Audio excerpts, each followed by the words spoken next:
How to make potion of weakness in Minecraft. So you will need 3 water bottles, a blaze rod, some sugar, a brown mushroom, a spider eye, and some gunpowder. So first, just open up your brewing stand and put the water bottles right there.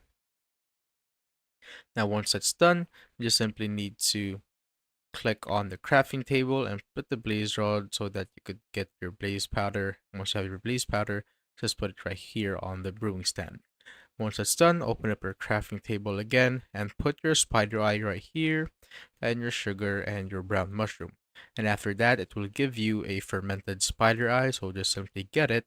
Once it's done, go back to your brewing stand and place the fermented spider eye right there and just wait for it to finish brewing.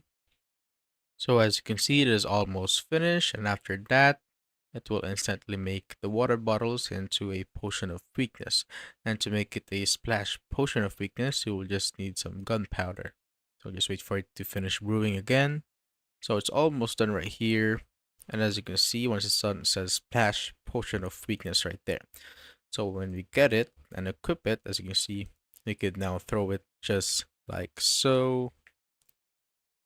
And that's how you basically make potion of weakness in Minecraft.